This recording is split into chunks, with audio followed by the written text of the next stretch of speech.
un événement qui s'est passé aujourd'hui ou pour la date d'aujourd'hui. Le 15 du mois de Shvat n'existe pas dans la Torah, dans les 24 livres du Tanakh de la Bible. La première source pour la date d'aujourd'hui, elle est rapportée dans la Mishnah. Et là-bas, on nous dit que le 15 du mois de Shvat, c'est Rosh Hashanah Laïlanot. C'est-à-dire, c'est la tête de l'année pour les arbres. C'est le Rosh Hashanah des arbres. Qu'est-ce que ça veut dire, c'est le Rosh Hashanah des arbres? Pareil, c'est un mot qu'on connaît. Alors, ça n'a rien à voir avec une fête, c'est juste une date qui concerne la végétation, l'agriculture en terre d'Israël. Toute personne qui a un arbre en terre d'Israël, il a le devoir chaque année de donner 1/10 de la récolte de son arbre. C'est-à-dire demain j'ai un pommier, j'ai n'importe quel arbre fruitier en terre d'Israël, j'ai le devoir chaque année de prendre 1/10 de ma récolte et de l'offrir aux Lévi'im ou de l'offrir aux pauvres, ce qu'on appelle le Maaser. Et la loi, elle est que je n'ai pas le droit de mélanger la récolte d'une année à une autre. Donc la question, elle est quand l'année de l'arbre commence pour savoir quand est-ce que je dois prélever mon Maaser.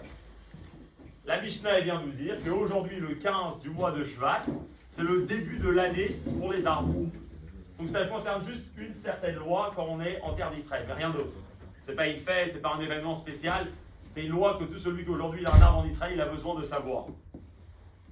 Le premier signe pour une fête, parce que c'est vraiment appelé aujourd'hui, c'est un jour de fête, c'est un jour où on ne dira pas Tachanou dans la prière, c'est un jour aussi, pour une raison ou une autre, une personne il veut faire des jeûnes en tant que signe de mortification, pour se faire pardonner, pour sa tchouva. Et bien aujourd'hui, le 15 du mois de Shvat, c'est un jour de joie, et il n'aura pas le droit de le faire. Les premiers signes pour ça, on les retrouve dans les livres du Maharil. Le Maharil, c'est Rabbi Yaakov Ben Moshe Moulin, le rabbin de Mayence au XIVe siècle. Et lui, là-bas, il parle comme ça qu'aujourd'hui, c'est une journée qui est commémorée. On ne dit pas Tachanoun et on ne gêne pas. C'est le premier signe un peu comme ça pour un signe de fête pour la journée de ce soir.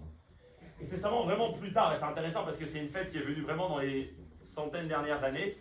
Il y a à peu près 500 ans, on voit cette coutume que les gens se rassemblent et mangent des fruits, et en particulier des fruits que la terre d'Israël Israël a été bénie pour avoir des bons fruits, les 7 fruits de la terre d'Israël.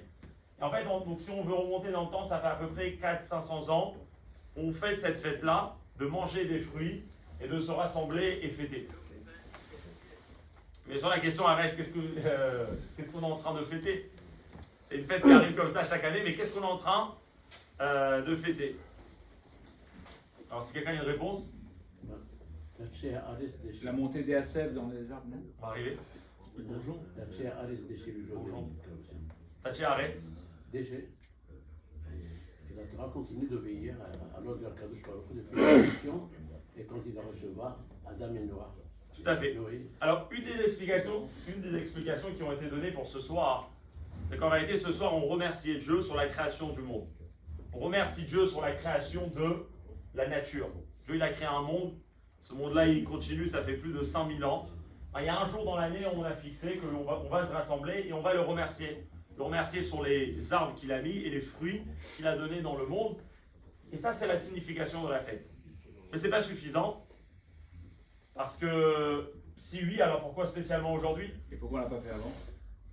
Pourquoi on ne l'a pas fait avant? C'est une bonne question. Après ça, pourquoi aujourd'hui? Pourquoi cette date du calendrier elle a été choisie pour remercier Dieu sur ce qui s'est passé? Et c'est là où on arrive à ce qui est rapporté dans la Gemara. La Gemara nous dit qu'en vérité, aujourd'hui, en terre d'Israël, c'est la montée de la sève. Ah, tu vois? Voilà. Les arbres en Israël, avec les saisons, se renouvellent aujourd'hui. Ouais, dans l'agriculture, jusqu'à maintenant, la période, ils appellent dans les arbres, c'est la période de dormance. Les arbres, ils dorment. On est en plein hiver. Et le jour clé où tout commence à se changer et tout commence à se renouveler, où il y a la montée de la sève qui va transporter toutes les substances nutritives de l'arbre, c'est ce jour-là, le jour du 15 Shvat. S'il vous plaît, Je peux dire bravo. parce que l'amandier, on dit que c'est le premier arbre qui fleurit. Et en fait, on ne mange pas des amandes dans... Alors, peut-être faut en manger. Alors, l'idée, elle est là. L'idée, elle est qu'aujourd'hui, c'est le renouvellement des arbres. C'est la montée de la sève. Après, quels fruits? Alors, chacun veut prendre les fruits qu'il veut. Mais puisque on veut remercier Hachem sur la terre d'Israël, et c'est là où c'est beau. Peut-être ça va répondre à la question pourquoi c'est une fête qui est venue spécialement en exil, parce que c'est pour montrer notre attachement à la terre d'Israël. Et que malgré qu'aujourd'hui on a été renvoyé de notre terre, on a été exilé, ben on veut montrer cet attachement en ça qu'on fait une fête pour se rappeler qu'il y a une loi en terre d'Israël, qu'il faut donner le maaser, il faut donner un dixième de nos arbres. Et la terre d'Israël, elle a été bénie avec cette fruit. Et malgré qu'on a été exilé, maintenant on est revenu, mais il n'y a pas encore le Beth Amikdash, et ben quand même on continue à montrer cet attachement à la terre d'Israël. C'est pour ça d'ailleurs que je pense que en ce moment c'est important de fêter cette fête avec tout ce qui se passe en Israël. Le peuple juif il est encore une fois en train de montrer que peut-être on a subi énormément de choses dans les derniers mois, mais ça arrive le 15 du mois de Shvat. On est encore là en train de se rappeler des lois qui sont actuelles en terre d'Israël, et on est encore en train de manger les fruits que la terre d'Israël elle a été bénie. Donc cette fête cette année elle a une importance spéciale. Mais, et là on arrive à une question très forte que le rabbi a posée dans Famringen, c'était en 1981. Hein. Il dit alors on choisit le jour d'aujourd'hui, parce qu'aujourd'hui c'est la montée de la sève dans les arbres, donc c'est le renouvellement de la nature. Mais maintenant on se pose la question, il n'y a pas une meilleure date pour fêter les arbres? Aujourd'hui les arbres, on est en plein hiver. C'est vrai que c'est la montée de la sève, mais les arbres ils n'ont ni feuilles, ni fruits. On est en plein hiver, il fait froid, il gèle. Et on a choisi une date maintenant pour fêter le jour de la montée de la sève. Alors c'est vrai que c'est la montée de la sève. Mais peut-être qu'on aurait pu peut-être un jour prendre un jour dans le printemps. D'ailleurs, alors en France on n'a pas la journée de l'arbre. La journée nationale de l'arbre en France n'existe pas. Il y a certaines villes qui fêtent comme ça et commémorent le jour de l'arbre. Mais aux États-Unis par exemple, vous connaissez tous le Arbor Day. C'est le jour où on va planter des arbres. Et pareil, dans d'autres pays dans le monde, il y a une journée dans l'année qui a été destinée pour être la journée des arbres. Et bien sûr, c'est pas étonnant, c'est quand qu'ils fêtent cette journée? Pas du tout pendant le mois de janvier, où il fait froid et les arbres sont vides et sont moches, si on peut dire. Mais par exemple, aux États-Unis, ça va être le dernier vendredi du mois d'avril, on est en plein printemps. C'est là que les arbres, ils sont beaux, il y a des feuilles, il y a des fruits. Donc ce jour-là, les gens ils vont aller planter des arbres, les gens ils vont aller fêter l'arbre, parce que là, c'est là que l'arbre, il a sa beauté. Par contre, nous, on a choisi une journée en plein milieu d'hiver, que c'est vrai que c'est la montée de sève, mais les arbres sont pas beaux. Toute personne qui marche dans la rue, mais si déjà tu marches dans la rue, même pas tu fais attention aux arbres qui sont là. Plus que ça, on sait tous que même dans la coutume juive, c'est quand on a l'obligation de sortir dans la rue et d'aller faire une bénédiction sur les arbres. C'est ça. À la fête de Pessah, pendant tout le mois de Nissan. C'est spécialement au mois de Nissan qu'on va faire cette bénédiction devant les arbres fruitiers, devant ces beaux arbres qu'on a. Et on va dire merci Hachem pour cette belle créature que tu as créée. Merci Hachem pour ce beau monde que tu as créé. Mais quand après on est en plein hiver, c'est pas le moment de remercier Dieu. Ce sont des arbres qui sont vides et qui ne sont pas spécialement beaux. Donc le rabbi pose cette grande question qui est, on a tout compris pourquoi cette date elle a été choisie, parce que c'est la montée de la sève dans les arbres. Mais pourquoi aujourd'hui? Pourquoi pas attendre un peu plus tard pour remercier Hachem et pour fêter la fête des arbres? C'est trop facile. Et là, le rabbi a donné une réponse qui est très très forte. Et bien sûr, comme tous les fêtes juives, Comme la veille. ne jamais prendre la fête uniquement comme un jour pour le fête. Et après la fête, elle est terminée, je reviens dans ma vie. Vous savez, des fois, on est un peu triste. Donc on va aller sortir dans des soirées parce qu'on a envie de se remonter le moral. Et souvent, on est heureux pendant le moment où on fait la fête et on rentre à la maison. C'est la même atmosphère qu'il y avait avant qu'on quitte la maison. Parce qu'on a été joyeux pendant le moment où on était, mais profondément, on n'a pas changé, on n'a rien pris de quelque chose de profond qui va nous laisser une trace avec laquelle vivre dans les jours suivants. Les fêtes juives, il ne faut pas du tout les prendre qu'il y a 7 jours dans l'année où c'est Pessah, il y a un jour dans l'année où c'est Shavuot, il y a un jour dans l'année où c'est la fête de Tu Bishvat. C'est tout le contraire.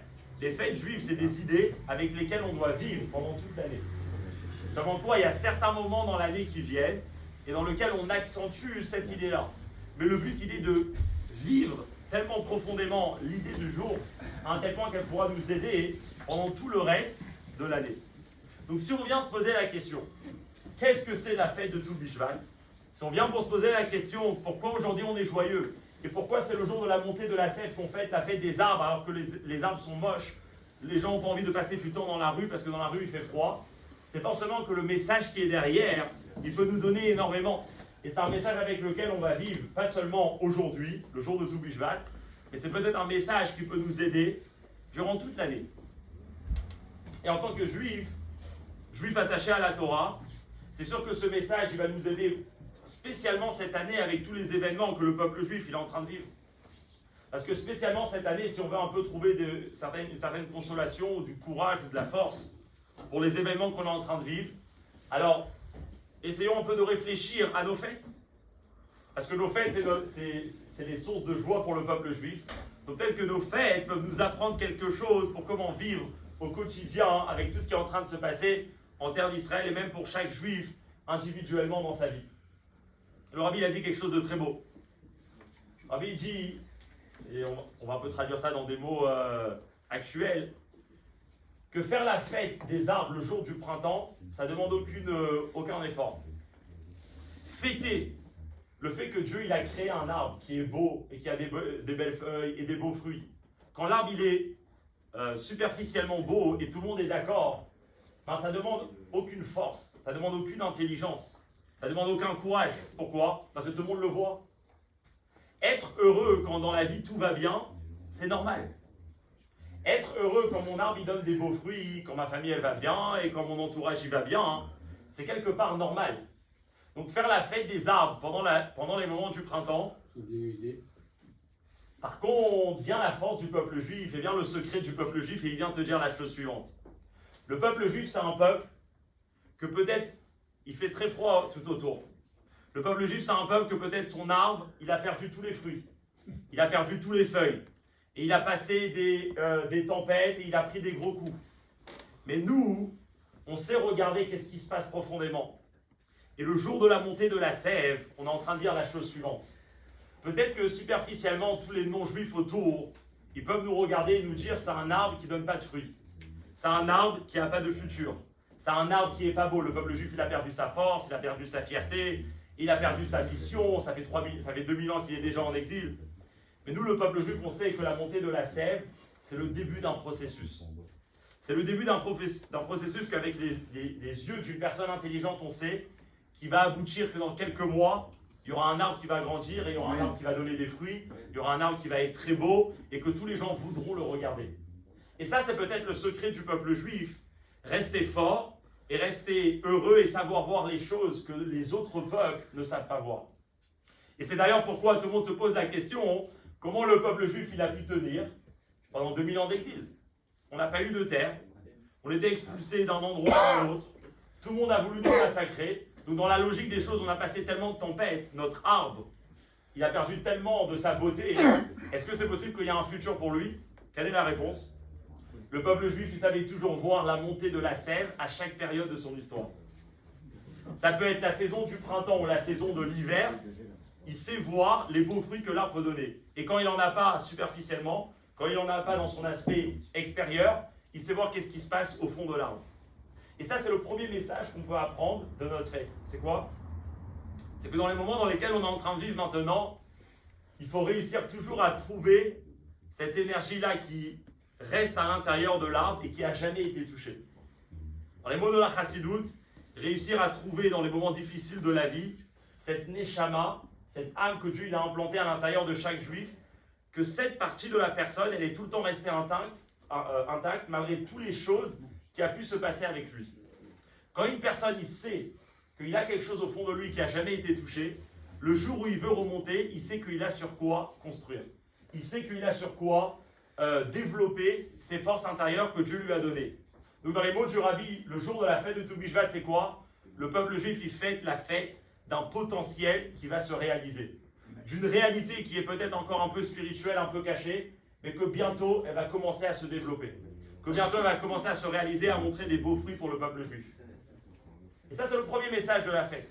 Et surtout, déjà un message très fort. Et un deuxième message, c'est que pendant la période d'hiver, peut-être l'arbre, extérieurement, il a tout perdu, mais dans ses racines, il n'y a rien qui a changé. Dans ses racines qui sont bien profondément ancrées dans la terre, il n'y a rien qui a changé. Ils sont autant fortes qu'avant.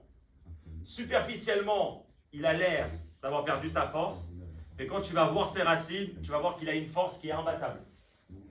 Et ça aussi, c'est l'histoire du peuple juif. C'était quoi notre force?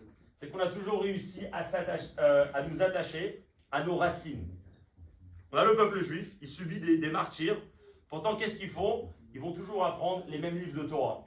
Ils vont toujours raconter l'histoire de Moshe Rabbeinu. Ça arrive la sortie d'Égypte, ça fait 3000 ans, on la raconte encore. On est toujours attaché à nos racines. Nos racines, on ne s'est jamais détaché. Et ça, c'est les deux secrets du peuple juif. Réussir à savoir, même quand autour de nous, c'est pas tout comment on aurait envie que ça soit, on arrive à voir la montée de la sève, cette énergie-là qui a jamais été, qui est toujours restée intacte. Et deuxièmement, on a toujours réussi à s'attacher à nos racines. Et pour raconter une histoire que on peut voir ça concrètement, parce que des fois dans la vie c'est un peu dur, c'est des belles idées. Cette fête, elle nous raconte beaucoup. Mais il y a des gens qui le vivent concrètement et on peut tous aller voir aujourd'hui avec la force de Internet, des histoires qui se passent dans un autre bout du monde. Nous, on peut être au courant. Pour celui qui n'a pas entendu, on va raconter l'histoire d'une dame qui... tout le monde est au courant de cette histoire. Cette dame s'appelle Madame Hadass Levinstern. Pour celui qui n'a pas entendu, son mari, Elisha Levinstern, donc un couple qui s'était marié depuis 13 ans. Ils habitent en Israël, ils ont monté une famille classique avec 6 enfants, Baruch Hashem. Et le jour du 7 octobre, son mari, donc Elisha Levinstern, ce monsieur-là, qui était déjà dans l'armée avant, il a été appelé en tant que réserviste. Depuis le 7 octobre jusqu'à la fête de Hanouka, il était là en train de protéger la terre d'Israël. Il a déjà aidé le jour même du 7 octobre à sauver les kibbutzim. Et puis après, il est rentré à Gaza. Et le 8e jour de Hanouka, le dernier jour de Hanouka, quand Tsahal, ils ont commencé à rentrer dans la ville de Khan Younes, c'était un des premiers tanks à rentrer dans la ville. Il y a certains soldats qui ont été touchés. Et lui, en train de courir pour aller les sauver, il a lui-même aussi été touché par une balle et il est mort sur place. Ça, c'est l'histoire de Elisha Levinstern. Maintenant, écoutez bien. Sa femme, qui devient veuve du jour au lendemain, Madame Hadass Levinstern, elle est veuve avec 6 enfants, elle va rester toute sa vie. On peut comprendre, on peut juste pas comprendre, on peut juste imaginer ces moments-là dans la vie d'une femme, d'une jeune femme qui avait construit toute sa vie avec son mari et que maintenant pour l'éternité elle va changer. Elle est en voiture pour aller à une base militaire de Shoura. Celui qui a entendu, c'est là-bas où ils se sont occupés de tous les cadavres du 7 octobre. Et quand elle est dans la route, on l'appelle pour lui demander quels sont ses sentiments maintenant. Sa vie, elle a changé. Qu'est-ce qui se passe dans sa tête là, dans ces moments-là? Elle y va pour être avec ses derniers moments avec son mari. Et tout le monde peut écouter, enfin c'est en hébreu, et tout le monde peut écouter cette interview. Et d'un coup, on entend une femme, mais on a l'air de croire que c'est... d'où elle prend ses forces. Elle dit, mais c'est quoi cette tristesse que vous avez au téléphone? Elle dit à la personne qui l'interviewe. Elle dit, on est là, mon mari il n'est pas mort pour rien, on est là pour une mission, et enlever tout de suite cette tristesse. Alors elle y va pour aller passer ses derniers moments avec son mari mort. C'est pas juste sur le moment, elle n'a pas pris conscience de ce qui se passe. Et la vidéo qui tourne sur internet, elle est à l'enterrement de son mari. Et elle crie encore ces mots. Elle dit, le peuple juif, je suis en train de vous voir, vous avez la tête baissée maintenant, levez la tête. On n'est plus un peuple en exil. On n'est pas en Pologne dans les années 39-40. On peut comme ça faire ce qu'on veut avec nous. On a un peuple, on a une terre, on a une Torah. Le peuple juif, il va gagner cette guerre. Alors bien sûr qu'on a des moments difficiles, mais levez la tête, c'était ces mots. Et ça ne reste pas seulement les 2 jours. Cette Madame Hadass Levinstern, elle est devenue la dame que tout le monde l'a appelée pour pouvoir prendre des forces. Alors, il faut comprendre, on a une dame qui devient veuve, elle a 6 enfants à la maison, et c'est elle qui va encourager le peuple juif en terre d'Israël. C'est elle qui va être là pour donner de l'espoir à tout le monde. Et elle continue jusqu'à aujourd'hui. On peut retrouver toutes ces interviews. Elle est là en train d'encourager et elle parle. Elle dit, il y a des terroristes qui ont voulu essayer de me briser. Et ils ont réussi à faire quelque chose.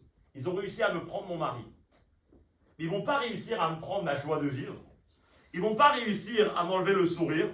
Ils ne vont pas réussir à m'enlever mon sport. Ils ne vont pas réussir à, pensez-moi à elle, à kiffer mes salades que je fais à midi. Ma vie, elle va continuer. Ma vie, elle va continuer avec énormément de joie, avec énormément de sourire. J'ai des moments difficiles. Je pleure. Elle dit des fois, c'est trop pour moi. Mais elle dit, mais s'il vous plaît, ça c'est un peu personnel. Ce qui s'est passé ici, c'est l'ensemble du peuple juif. Et ensemble, en tant qu'un peuple, ce n'est pas quelques terroristes de Gaza qui vont réussir à nous détruire. Alors ça, c'est des mots que pour nous, c'est dur de les dire. Et quand on a une personne qui vit vraiment ça, l'impact, il est beaucoup plus fort. Et là, ici, on a un exemple vivant que tout ce qu'on discutait dans la Torah, que le peuple juif, il a une force éternelle. Il a une force d'être attaché à ses racines, même quand son arbre, il a été détruit. Il a une force de voir la montée de la sève, c'est-à-dire il a une force de voir le positif, même dans le moment le plus obscur. On a des gens aujourd'hui qui vivent vraiment comme ça. On lui a posé la question, on lui a dit, mais d'où vous prenez ces forces? Vous n'étiez pas prêt à ça. Aucune personne dans la vie s'imagine une telle situation. Aucune personne va se marier pour Chas Shalom un jour perdre son mari au bout de 13 ans d'année de mariage. D'où vous avez pris ces forces? Elle dit, j'ai pris ces forces de la Torah. Le monsieur lui demande, mais vous êtes né dedans? Elle dit non, je ne suis pas du tout né dedans. C'est moi elle, donc je vais les répéter. C'est elle qui a parlé. Elle a dit, je suis né dans une maison de kibbutznik pur 100%. Chez mes parents, il n'y a ni mezouza, ni kashrut, ni shabbat. Mais chez mes parents, c'est un modèle de ve'ahavta l'ereacha kamocha. Chez mes parents, c'est un modèle d'amour du prochain. Chez ma famille, c'est une famille que jusqu'à aujourd'hui, il y a tellement d'amour que c'est une maison vraiment exemplaire. Elle dit, j'ai pas du tout grandi dans tout ce qui est Torah et jusqu'à aujourd'hui, il n'y a rien du tout avec mes parents. C'est pas de la Torah, ça, je vois pas ce que c'est la Torah. Khazak. C'est ça, c'est on a dit dans ses mots elle. Et elle dit, jusqu'à un jour, quand elle a grandi, elle était dans Shalom Arshav, bref, des groupes israéliens malheureusement gauchistes radicales très durs. Elle dit jusqu'à qu'un jour, elle a rencontré des filles qui venaient de maisons religieuses. Elle a commencé doucement à s'intéresser. Et c'est comme ça qu'elle a fait toute cette transformation dans sa vie, où jusqu'à aujourd'hui, elle était mariée à un mari. Et intéressant que lui aussi, elle raconte sur son mari Elisha, que Dieu venge son sang, qu'il avait étudié énormément, il a passé tous les diplômes en Israël pour devenir rave. Mais à un certain moment, il sentait que lui, il ne fallait pas qu'il soit rave. Il est parti travailler dans les high-tech. Ouais, je lui ai dit, moi en tant que rave, c'est pas là-bas que je vais faire ma mission. Moi, je suis plus quelqu'un pour être avec le peuple. Alors, c'est vrai que j'ai énormément de connaissances, mais je vais plus partager ça. Quand je vais travailler, je vais avoir une vie comme tout le monde. Indépendamment, lui, ce Elisha, il s'occupait énormément d'aller donner des cours de bar mitzvah à des enfants pas religieux. Il dit, j'essaye de leur donner malheureusement ce qu'ils n'ont pas reçu. Et quand on lui a demandé donc de où vous avez pris cette force, elle a dit, c'est de la Torah que j'ai étudiée et que j'étudie jusqu'à aujourd'hui. De cette Torah-là, de ces racines-là, de 3000 ans d'histoire, qu'il faut comprendre, c'est une Torah qui a été écrite dans des moments où le peuple juif, il a aussi souffert. Mais quand on l'étudie, on n'étudie pas une Torah de souffrance, on n'étudie pas une Torah de douleur. Toute personne qui va être encouragée, qui va avoir de l'espoir, qu'est-ce qu'il va faire? Il va étudier la Torah. Mais on s'imagine, celui qui a écrit ces livres, dans quel état il était, souvent, une grande partie de nos sages et de nos rabbins dans l'histoire, ils avaient une vie qui était très difficile, mais justement pas déprimée. Ils avaient une vie physiquement qui était très difficile, ils passaient énormément de tempêtes, mais ils savaient toujours être attachés aux racines. Ils savaient toujours voir la sève qui était en train de monter dans l'arbre.